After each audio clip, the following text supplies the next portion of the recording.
Queremos, Senhor, nessa noite entregar o nosso louvor, a nossa adoração a Ti. Te agradecer, Senhor, porque o Senhor tem derramado, Senhor, bênçãos sem medida sobre nós e nós temos motivos para louvarmos a Ti.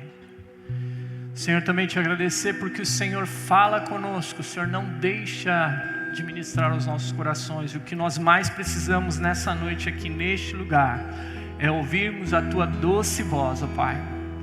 Por isso, Senhor, fala aos nossos corações, ministra a Tua palavra em nós, porque nós necessitamos e carecemos, Senhor, deste momento, Pai. Obrigado, Senhor, por este culto, obrigado por este momento, no nome de Jesus. Amém. Você pode sentar-se nesse instante. Antes de iniciarmos a palavra, nós queremos conhecer aqueles que nos visitam. Se você está aqui e nos visita pela primeira vez, eu gostaria que você sinalizasse onde você está, para que nós possamos entregar um presente para você. Tem alguém que nos visita pela primeira vez? Você pode levantar a sua mão. Nós temos um casal que está aqui. Nós temos, acho que mais que uma pessoa. O pastor José Antônio está até cumprimentando aqui os visitantes. Nós queremos agradecer você que está nos visitando. Tem alguém lá aqui na esquerda, tem um rapaz também. Tem mais alguém visitando a gente? Amém. Deus abençoe muito a sua vida, você é muito bem-vindo em nosso meio, que Deus abençoe você e fale ao seu coração. Nesse material você recebeu um cartão contato, caso você queira mais informação, caso você queira conhecer mais a nossa igreja, aí você tem a forma de falar conosco, amém? Está aqui na frente, Wesley, um grupo aqui, acho que é mais que 2 pessoas aqui que está visitando a gente, amém? Vamos para o momento da palavra. Eu quero te convidar para continuarmos ainda no Salmo 127, pensando nesse tema que nós estamos trabalhando no mês de novembro, que é um só coração na conquista. Quando pensamos pastoralmente em trazer esse tema, tem sido um ano que nós temos falado de unidade na igreja, ser uma igreja com um só coração, com o mesmo sentimento, a mesma direção. Algo que o Espírito Santo nos conduziu foi trabalharmos no mês de novembro um só coração na conquista, falarmos sobre isso. O fato que nós estamos chegando no final do ano, talvez você esteja aí pronto para uma formatura, quem sabe você está pronto já para as festas de encerramento do ciclo de trabalho, ou alguns dias do casamento, não é mesmo? Nós temos aqui 2 casais que eu sei que estão aí contando os dias para o casamento, que está chegando. Então nós estamos vivendo esse tempo de celebrarmos as conquistas do Senhor. Na semana passada, nós ministramos e falamos a respeito de algo que nós temos que celebrar, a conquista de Cristo na cruz por nós. Nós não podemos deixar de lembrar disso, que Ele venceu a morte, e esse é o motivo da nossa celebração. E hoje, falando sobre um só coração na conquista, só falta o controle me obedecer aqui, irmãos. Nós vamos falar sobre vitória em família. Vamos falar sobre esse tema, né? E eu tenho certeza que você tem sido abençoado, eu tenho certeza que você tem vitórias para compartilhar do que Deus tem feito em sua vida. Hoje pela manhã mesmo nós ouvimos uma mensagem que nos edificou muito, ministrou nos nossos corações, neste mesmo salmo, focando a partir do verso 3, quando falou dos filhos que são herança do Senhor. E eu acredito que você que é pai, você ficou muito tocado quando você ouviu essa mensagem, quando você foi ministrado a respeito disso. E um dos pontos que foi falado muito ao nosso coração é que os nossos filhos são como flechas, a flecha do guerreiro, que ela tem que ser trazida para perto de nós, mas ela não fica guardada conosco, mas ela é lançada, essa flecha. E esse princípio tão lindo e precioso que nós sabemos que devemos praticar, é algo que quando nós agimos desta forma, ela é fruto de uma família muito bem edificada. Mas se ela é fruto, então existe uma raiz deste fruto. Ou melhor, um fundamento onde essa família foi edificada. Por isso eu quero te convidar para você ler comigo esse texto agora do Salmo 127, o versículo 1 e o versículo 2. Diz assim: se o Senhor não edificar a casa, em vão trabalham os que a edificam. Se o Senhor não guardar a cidade, em vão vigia a sentinela. Será inútil levantar de madrugada, dormir tarde, comer o pão que conseguiram com tanto esforços. Aos seus amados, ele o dá enquanto dorme. Olhando para esse texto e especificamente para esses 2 versículos, a gente percebe o quanto que a família é importante. Nós podemos afirmar isso com toda certeza. E eu digo isso porque nós não esquecemos da nossa família nem por um instante. Eu penso que você age assim com a sua família. Tudo que você vai fazer, tudo que você vai projetar, tudo que você vai planejar, a família vem em primeiro lugar em seu coração. Nós não deixamos de atender às necessidades que a nossa família tem. Ela é a nossa prioridade em todo momento, em todo o instante. O ambiente familiar é o nosso primeiro lugar de segurança. Quem está com filho pequenininho aí, Rafael, Camila, estão andando com os filhos pequenininhos. Eu já tive minha fase que minhas filhas eram muito pequenas. A gente percebe o quanto esse lugar de segurança é importante, porque se torna um mundo total dos nossos filhos, onde eles estão seguros, onde eles se sentem protegidos. É na família que nós construímos as nossas primeiras memórias afetivas. Eu tenho certeza que se você procurar aí no seu coração, você vai lembrar de momentos muito especiais que você viveu isso com sua família, momentos que marcaram a sua vida. É onde adquirimos muito, com certeza, vou colocar aí 90%, até mais, dos nossos valores vem de dentro da nossa família. A família, ela é a principal influência na vida de qualquer pessoa, e a Bíblia deixa isso clara para nós, a importância da família. Nós vemos isso no começo da criação de todas as coisas. A família faz parte disso. Depois de Deus ter criado todas as coisas, ter colocado o homem no jardim do Éden, Deus olhou e disse: não é bom que o homem fique só.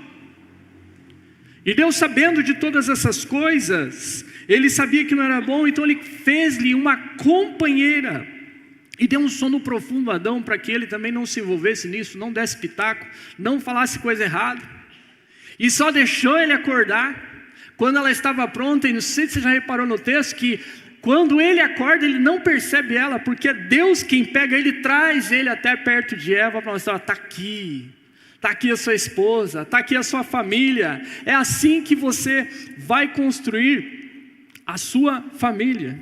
Então diz que Adão, quando a viu, disse: esta é osso dos meus ossos, é a carne da minha carne. Será chamada de mulher ou de varoa, porque do homem ela foi tirada. Mas a família, meus irmãos, também é alvo da destruição de Satanás.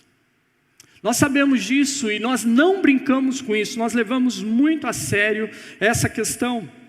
Quem esteve no acampamento da família ouviu o pastor Isaías falar muitas coisas que nos edificaram, muitos ensinamentos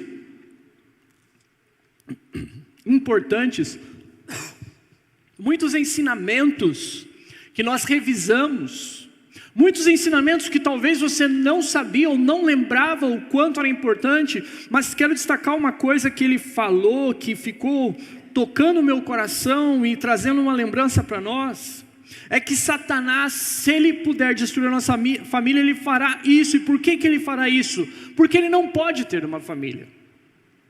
Porque ele não pode fazer o que Deus faz ou o que Deus fez. Ele não pode ser o que o Senhor é. Ele tem inveja de tudo que Deus criou, porque não pode ter e nem ser. Por isso nós vemos hoje tantas famílias sofrendo, tantos casais, nós podemos dizer, que sofrem em várias áreas. Ele não pode ter, Satanás não pode ter essa sexualidade ou esse sexo abençoado que nós podemos ter no casamento. Ele não pode ter isso, então ele vai tentar destruir a sexualidade criada por Deus. Ele não pode ter filhos. Então, da mesma forma, ele vai fazer de tudo para que a criação, o homem e a mulher, não tenham filhos. Ou se tiver, que crie confusão dentro dos lares, nos casamentos. ele não pode ter família.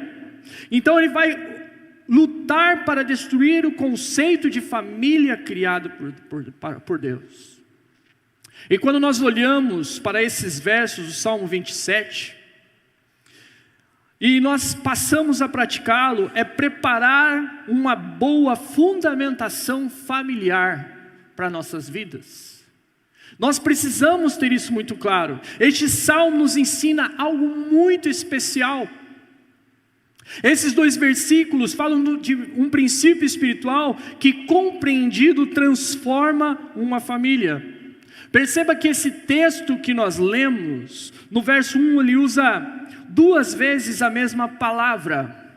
Ele fala de edificar. Ele diz: se o Senhor não edificar a casa, em vão trabalham os que edificam a casa. E quando ele utiliza isso, eles têm sentido de construção, mas aqui a linguagem poética do salmista pretende deixar claro que o Senhor que está construindo, ou o Senhor que está edificando, Ele é o responsável da edificação e da construção espiritual de uma família. Nós precisamos buscar nele isso. Nós precisamos entender que isso é importante. Isso deixa claro que se não houver essa edificação espiritual sobre a nossa casa, e nós tentarmos edificar ou construir aquilo que nós podemos fazer com as nossas mãos, tudo será em vão. Seja construção física, seja o acúmulo de bens que você possa ter pensando na sua família, uma boa casa, uma boa estrutura, uma boa condição econômica, seja a busca pelo pão de cada dia que você não deixa faltar no seu lar, seja o conforto familiar que você tem trazido para a sua família. Se nós fizermos isso sem entendermos que quem edifica espiritualmente a nossa casa é o Senhor, é tudo vaidade, é como correr atrás do vento.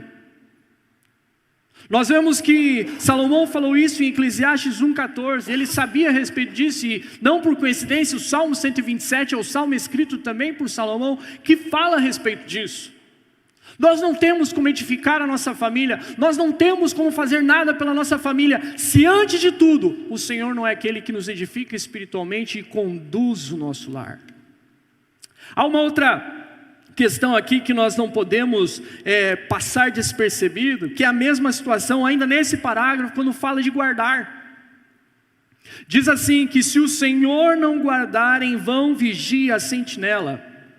E aqui o salmista, poeta que escreve esse texto, ele usa de um artifício que é muito comum nos textos de salmos, quando ele usa o paralelismo.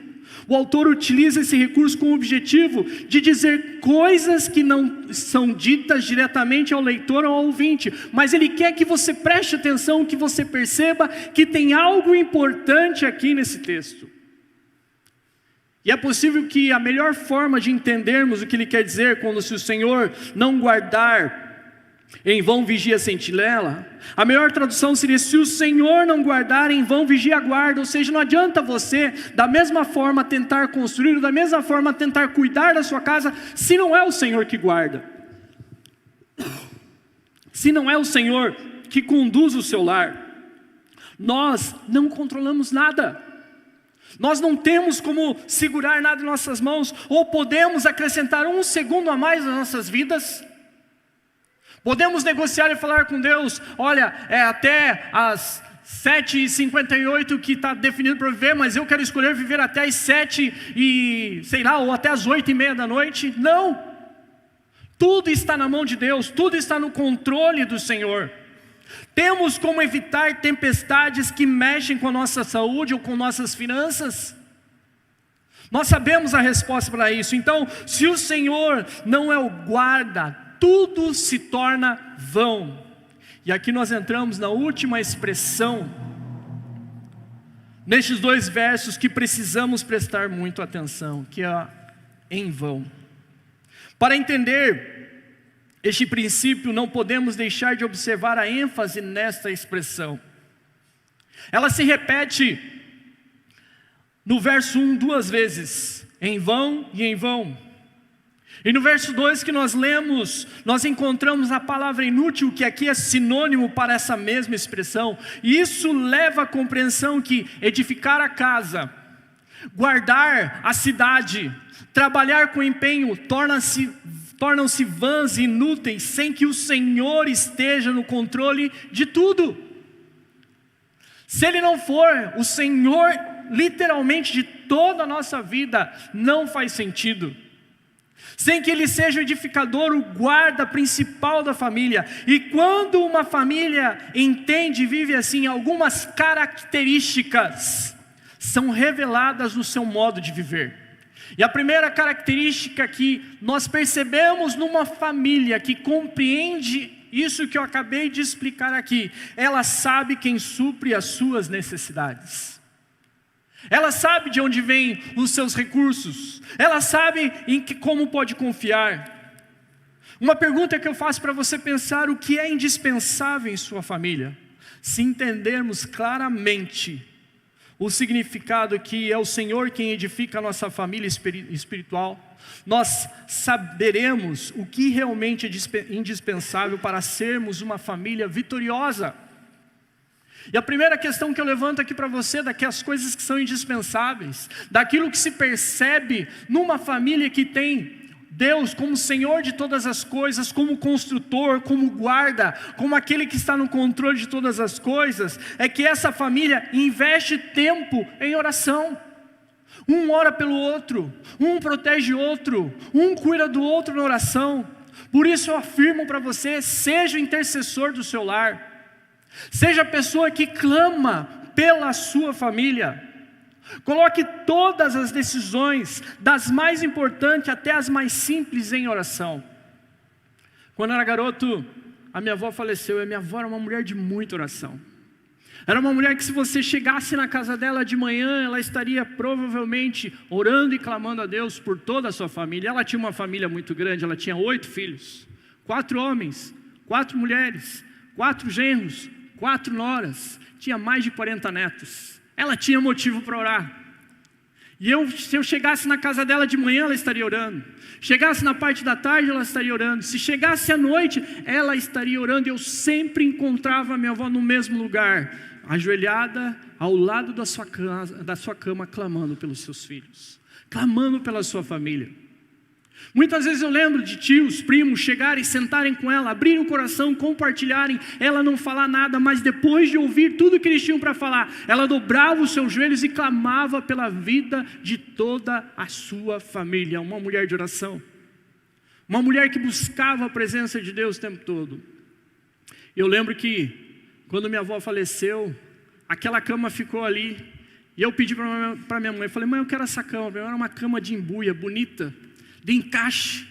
Eu falei: eu quero essa cama. Tenha uma memória muito afetiva, lembrança da minha avó, mas eu não me ligava ou lembrava dessa questão de oração. Mas eu lembro que um dia, na minha casa, orando, naquela cama, o Espírito Santo me lembrou daquele momento que eu pedi aquela cama. E Ele falou algo importante para mim. Ele trouxe algo no meu coração que me lembrou da importância do que significava aquilo. E o Espírito Santo falou: eu coloquei isso no teu coração para que você não esquecesse que esse legado que sua avó teve pela sua família, você tem que ter pela sua também. E eu falo, irmãos, algo que é importante que nós podemos fazer é orarmos pela nossa família. Seja nos dias de batalha, seja nos dias que não tem batalha, ore pela sua casa. Ore pelo seu cônjuge, ore pelos seus filhos, ore pelo futuro deles. Ore quando eles estiverem ainda dentro da aljava, mas ore também quando você lançar o seu filho, continue orando. Uma família que entende essa importância de edificar, de construir a sua casa, que é importante que o Senhor construa, sabe a importância de investir tempo de oração, mas não só sozinho. Deixe ser encontrado pela sua família quando você estiver orando.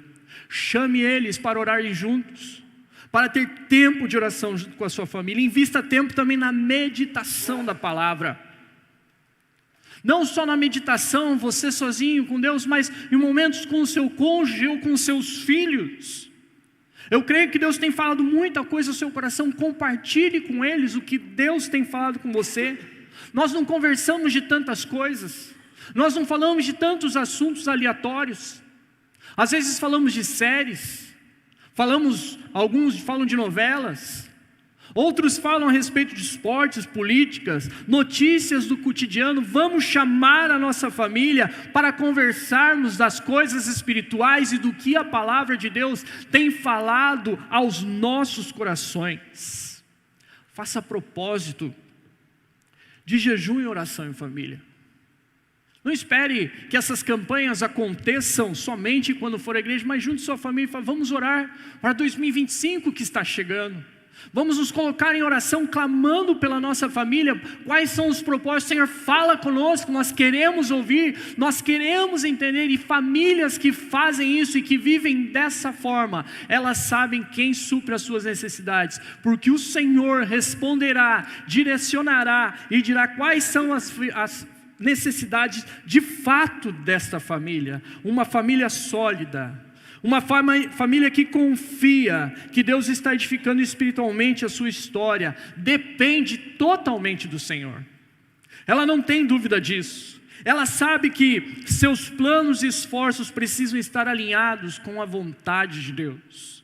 Sem oração, sem meditação, sem propósito, não temos como buscar a orientação de Deus para as nossas decisões. Essa é a primeira característica de uma família que vive em vitória e de uma família em vitória. Segunda característica que nós aprendemos aqui é que essa família, ela valoriza a importância da vigilância, de sermos vigilantes, de não deixarmos para clamarmos a Deus só quando as coisas não estão indo bem, para buscarmos ao Senhor quando as coisas já estão muito complicadas em nossas vidas. E eu te pergunto, você sabe quais são os pontos vulneráveis da sua família, da sua casa, do seu cônjuge, dos seus filhos? E o que você tem feito para eliminar esses pontos vulneráveis? Quando eu pensava nisso, eu pensava na importância de valorizarmos a vigilância. Eu lembrei, mais uma vez, da minha época de quartel. Quando eu estava no quartel, todo dia pela manhã, nós recebíamos a informação: olha, o fulano de tal foi chamado para a hora do pato. Quem foi militar sabe o que é isso. A hora do pato acontecia sempre depois do almoço. E todo soldado que cometeu uma alteração em serviço ia ter que conversar com o subcomandante da nossa companhia. E provavelmente ele seria punido. Ou ele ia tomar uma detenção, passar um pernoite no quartel, ou ele ia tomar um detimento, ou ele ia tomar uma cadeia, dependendo da gravidade. Mas a maioria das vezes que os soldados cometiam algum delito, era das coisas mais simples que eles sabiam que tinham que fazer. Porque todas as vezes que nós íamos para o plantão de serviço, nós éramos informados: olha, quando você estiver no posto da guarda, não sente. Quando você estiver no posto da guarda, não durma. Quando você estiver no posto da guarda, não saia do seu local. Adivinha o que acontecia? Todas essas coisas. E todo dia tinha 2, 3 soldados que iam para esse momento. Mas eu lembro de uma situação que chegou a ser engraçada. 3 soldados foram pegos dormindo ao mesmo tempo. E o que aconteceu? Muito esperto que eles eram, eles tomaram a seguinte decisão: olha, nossos postos são perto, vamos nós 3 ficarmos juntos e vamos dormir na hora. E um fica acordado, quando vier o oficial, esse que ficar acordado, avisa a gente. Adivinha o que aconteceu? Os 3 dormiram. Era uma coisa simples, era uma coisa que parecia óbvia, mas eles não tomaram devido cuidado. E por que isso acontecia? Porque deixaram de vigiar. A família necessita de vigilância total. Necessita, em todos os momentos, em todas as áreas, que nós estejamos atentos a ela. E aí eu falo de uma atenção importante que nós precisamos dar na nossa casa, que é com o nosso cônjuge. Por isso, separe um tempo para estar junto como casal. Só você e seu cônjuge. Separe tempo para conversar, para ouvir o coração, para não falar de outra coisa, mas ter um tempo só você e a pessoa amada ao seu lado. Prepare momentos juntos de oração. Não aquela oração: Senhor abençoa o café, Senhor abençoa o dia, Senhor abençoa a janta. Não, tempos para orarem juntos, faça isso. É a forma que nós mantemos a vigilância. Combine sua agenda junto com o seu cônjuge para que vocês possam caminhar juntos. Ouça o coração do outro, encarem e resolvam os problemas, os conflitos sempre juntos. Tenha atenção com os seus filhos. Perceba quais são as necessidades, por isso separe tempo de qualidade com os seus filhos. Invista nesses momentos com eles, porque essas coisas são as que marcam e o que elas levam para o resto da vida. Talvez você tenha lembranças da sua infância, quando você teve momentos marcantes com os seus pais e com a sua família, seja numa viagem, seja numa festa, seja num momento específico que você viveu com seus pais. Invista na formação do caráter dos seus filhos. Seja você o primeiro discipulador, seja você o primeiro pastor dos seus filhos. Não perca oportunidades para mostrar o amor de Deus para eles. Celebre a conquista que seus filhos terão na vida. Das mais simples, aquelas que parecem impossíveis, esteja presente na história dos seus filhos. Tenha atenção total também com as finanças, com a saúde, com a espiritualidade. Essa é uma característica muito importante que nós precisamos ter. Valorizar a importância da vigilância constante, o tempo todo. Em terceiro lugar, a família que entende a importância, ou a família que busca viver em vitória, ela valoriza o descanso. O verso 2 diz assim: será inútil levantar de madrugada, dormir até tarde, comer o pão que conseguiram com tanto esforço, pois aos seus amados ele dá enquanto dorme. Uma pergunta que vem ao meu coração, eu compartilho com você. Alguma vez na sua vida, a ansiedade que roubou o seu sono, o estresse que lhe deixou de mau humor, resolveram os seus problemas? A ansiedade, o mau humor mudaram a situação porque você deixou eles tomarem conta? Chegar em casa bravo, acordar sem dar um bom dia para a família que está ao redor, tratar com rispidez as pessoas que te amam, mudou alguma coisa? E eu tenho certeza e posso responder por todos nós que não. Algo que eu ouvi esses dias atrás e me marcou, eu quero compartilhar com você. É para que você faça esse exercício quando você estiver assim, quando você estiver nervoso, quando você estiver cansado, quando você estiver estressado. Responda a seguinte pergunta para você mesmo: você gostaria que Jesus lhe tratasse da forma como você trata a sua família quando você está estressado ou nervoso? Essas coisas fazem a gente pensar a importância de descansarmos.